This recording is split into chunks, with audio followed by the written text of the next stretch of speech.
আসসালামু আলাইকুম রহমতুল্লাহি ওবারাকাতু। ভাই বাকি ইউটিউব নতুন একটি ভিডিওতে সবাইকে স্বাগতম।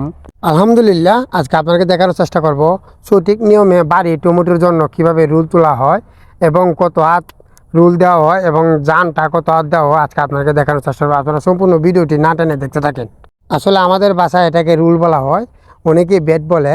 মালচিং দেওয়ার জন্য এটাকে বেড বলা হয়, কিন্তু আমাদের বাসায় এটাকে রুল বলা হয়। আমি আমাদের বাসায় বলি।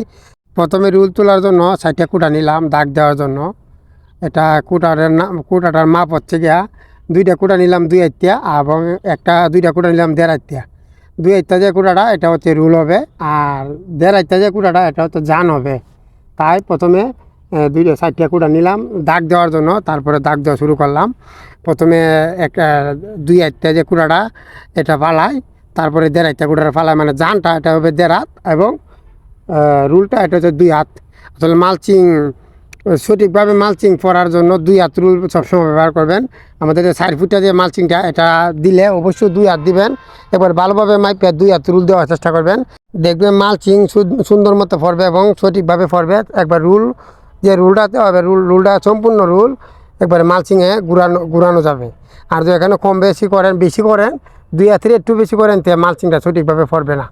তার 2 হাত দেওয়ার চেষ্টা করবেন। আর জানটা আপনি এক সময় ছোটো বড়ো করতে পারেন, কিন্তু যে রুলটা দেওয়ার চেষ্টা করবেন অবশ্যই 2 হাত দেওয়ার চেষ্টা করবেন, দেখবেন আপনার মালচিংটা সঠিকভাবে পড়বে।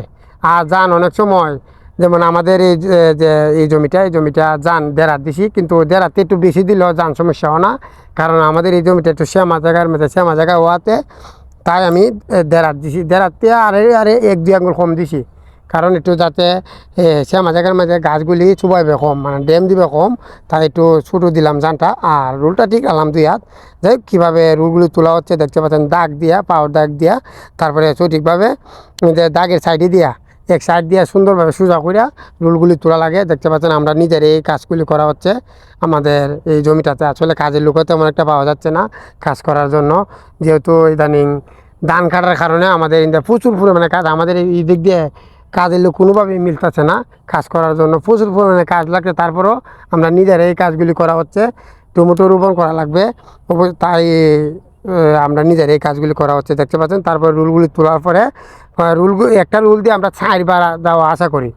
প্রথমে 2 সার তুলি, 8বার 2 সার তুলি, মানে 4বার দেওয়া হয়। 4বার দেওয়ার পরে হালকা করে রুলটা একটু সমান করলাম কোদাল দিয়ে সমান করার পরে সাইডটাও সুন্দরভাবে দিলাম, দিয়ে সমান করার পরে আরও 2বার আরও একটা রুল দিয়ে 2বার আসা যাওয়া করি কোদাল নিয়ে, মানে 2বার তুলি যাতে একটু সমান হয়। ভালোভাবে করার চেষ্টা করবেন অবশ্যই। বেডটি তৈরি করলে একদিনে করবেন না, একদিনে এই কাজটা করবেন, একদিনে আপনারা রুল তুলে যাবেন গা। তারপরে পরের দিন এসে একবার সুন্দরভাবে রুলটা একটা ছা দিবেন, ছা দেওয়া ছাড়া, মানে একটা ছাওয়া দিবেন, ছাওয়া বলতে কোদাল দিয়ে ছাওয়া দেওয়া মাটি দেওয়া, তারপরে সুন্দর টিকা খাড়া দিয়ে টান দিয়ে দিতে পারেন, কিংবা সরণ দিতে পারেন। সরণটা দিলে ভালো হয়, সুন্দর হয়ে সমান হয়ে বসে যায়। দেখতে পাচ্ছেন কীভাবে সরণ দিয়ে টান দেওয়া হচ্ছে জমিটাতে। আর আমাদের এই জমিটাতে অবশ্যই কিছুদিনে 2-3 দিনের ভিত্তি রোপণ করে ফেলবো টমেটো ইনশাআল্লাহ। আপনাদেরকে দেখানোর চেষ্টা করব কীভাবে সঠিকভাবে মালচিং বিছানো হয়, এটা আপনাদেরকে দেখানোর চেষ্টা করব। কীভাবে সঠিকভাবে মালচিং ছিদ্র করা হয় এটা আপনাদেরকে দেখানোর চেষ্টা করব। আর চারা কোথা থেকে আনি অবশ্যই আপনাকে দেখানোর চেষ্টা করব। আপনারা কে কোথা থেকে আমার ভিডিও দেখেন অবশ্যই কমেন্ট করে জানাবেন।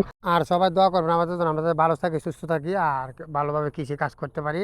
আর আল্লাহর রহমতে শরীর সুস্থ থাকলে আমি অনেক কাজ করতে পারি। আমি একাই কিন্তু অনেক কাজ করতে পারি। আল্লাহর রহমতে আমি একা 3 জনের কাজ করতে পারি। আমাদের যে জমিগুলোতে আমি কাজ করলে একাই আমি 3 জনের কাজ করতে পারি। তাই আমি কৃষিকাজ করার চেষ্টা করি, যেহেতু আমি প্রচুর পরিমাণে নিজে মেহনত করতে পারি, নিজে কাজ করতে পারি। তাই অবশ্যই আমি সবসময় বলি, আপনারা যখন নিজে কাজ করতে পারবেন অবশ্যই কৃষিকাজ করতে পারবেন। আর নিজে না করতে হলে কাজের লোক দিয়ে করলে আপনারা কোনোভাবে কৃষিকাজ করতে পারবেন না। তাই আমি সবসময় বলি কৃষিকাজ করলে নিজে করার চেষ্টা করবেন। আর সবাই অবশ্যই দোয়া করবেন তাহলে শরীর সুস্থ থাকে। শরীর সুস্থ থাকলে আমাদের আল্লাহর রহমতে আমাদের এই কাজগুলি করতে আমার কোনো ব্যাপার হবে না। আর সবাইকে অসংখ্য ধন্যবাদ আমার ভিডিওটি দেখার জন্য। এই বলে আজকে ভিডিওটা এখানে শেষ করে দিলাম। আর আপনারা অবশ্যই কমেন্ট করে যাবেন কে কোথা থেকে দেখছেন, আপনারা কমেন্ট করলে আমার ভালো লাগে। অবশ্যই এই বলে আজকে ভিডিও এখানে শেষ করে দিলাম। আসসালামু আলাইকুম ওয়া রাহমাতুল্লাহি ওয়া বারাকাতুহু।